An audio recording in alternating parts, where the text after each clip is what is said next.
Kapag usapang tulong ay hindi naman magpapahuli ang Kalingap Charity Vloggers. Isa na nga dito sa nagbabahagi ng tulong ay si Ruel of Malalag. Marami ang sumusuporta, sumusubaybay at nagmamahal kay Ruel dahil sa kanyang mga mabuting gawain sa kapwa-tao. Ginawa ni Ruel ang kanyang YouTube channel noong November 6, 2016 at ngayon ay meron na itong 356,000 subscribers sa kasalukuyan. Deserve ni Ruel ang magkaroon ng maraming suporta dahil alam natin na ang kanyang ginagawa ay hindi pansariling intensyon lamang. So yun mga idol, sa video na ito ay ating pag-uusapan at aalamin kung magkano na nga ba ang kanyang estimated sahod sa YouTube ngayong 2024.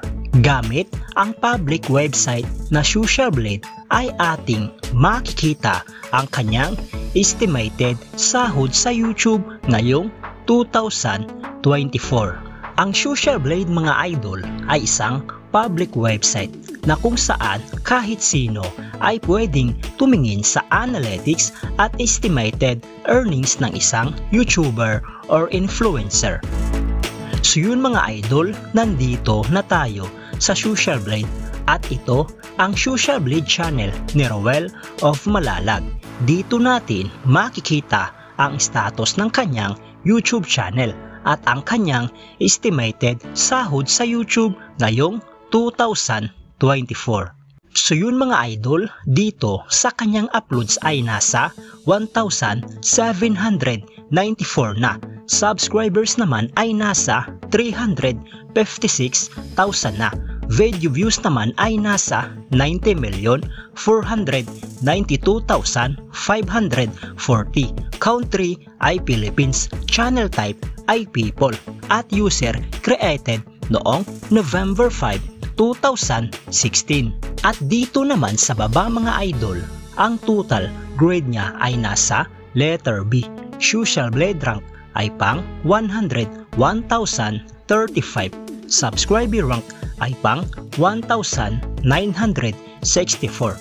Video views rank ay pang 167,656. Country rank ay pang 672. At ang people rank ay pang 1,473. At dito naman sa kanyang subscribers noong last 30 days ay merong pumasok na 9,000 subscribers. Tumaas ang kanyang subscribers percentage sa 28.6%. At sa video views naman ay merong pumasok na 4,950,000. Tumaas ang kanyang video views percentage sa 1.3%. So yun mga idol, dito naman sa YouTube stat summary ni Ruel of Malalag noong February 18, 2024 hanggang March 2, 2024 ay makikita natin dito ang pumasok na subscribers, pumasok na video views at ang estimated earnings niya sa bawat araw. Pero mga idol, ang titingnan natin dito ay ang daily average at weekly average. At disclaimer lang mga idol, ang impormasyon na inyong nakikita ay isang estimated earnings lamang dahil ang website na ito mga idol ay nagbabase lamang sa views ng bawat video. So yun mga idol, umpisahan natin dito sa daily average. Dito sa kanyang subscribers sa loob ng isang araw ay merong pumasok na 300 subscribers. Sa video views naman sa loob ng isang araw ay merong pumasok na 164,994 video views. At dito naman sa kanyang estimated earnings sa loob ng isang araw, simula dito sa lowest ay merong pumasok na $41 hanggang sa highest na umabot ng $660. At kung i-convert ito sa ating pera, ang katumbas nga pala ng $1 ngayon sa peso ay nasa 56 pesos. So yun mga idol, ang katumbas ng $41 sa peso ay nasa 2,296 pesos. Ito ang kanyang posibleng kikitain sa loob ng isang araw sa lowest estimated earnings. At ang katumbas ng $660 sa peso ay nasa 36,960 pesos. Ito naman ang kanyang posibleng kikitain sa loob ng isang araw sa highest estimated earnings. Bago natin ipagpatuloy ang video na ito ay please naman po mga idol, i-click nyo naman ang like bilang suporta sa video na ito. Maraming salamat mga idol.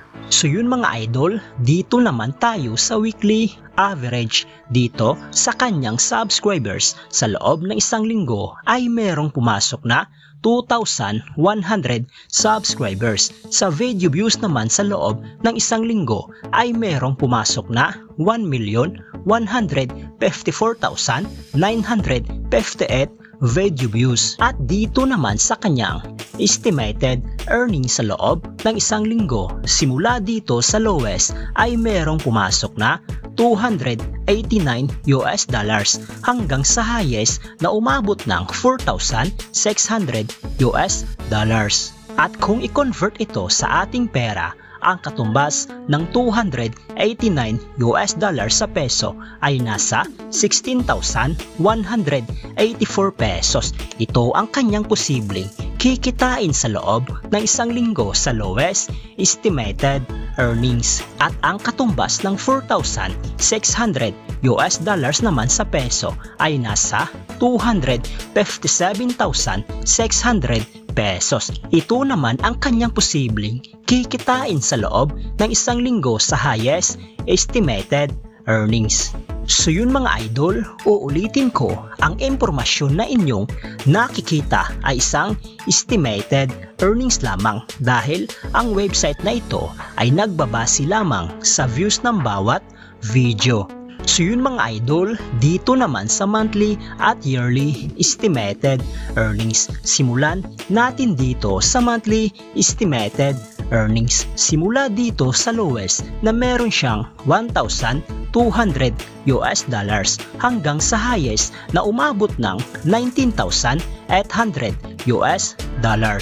At kung i-convert ito sa ating pera, ang $1,200 sa peso ay nasa 67,200 pesos. Ito ang kanyang posibleng kikitain sa loob ng isang buwan sa lowest estimated earnings. At ang $19,800 naman sa peso ay nasa 1,108,800 pesos. Ito naman ang kanyang posibleng kikitain sa loob ng isang buwan sa highest estimated earnings. So yun mga idol, dito naman sa yearly estimated earnings. Simula dito sa lowest na merong pumasok na $14,800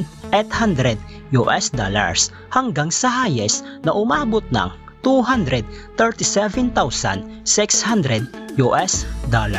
At kung i-convert ito sa ating pera, ang $14,800 sa peso ay nasa 828,800 pesos. Ito ang kanyang posibleng total na kinita sa loob ng isang taon sa lowest estimated earnings. At ang 237,000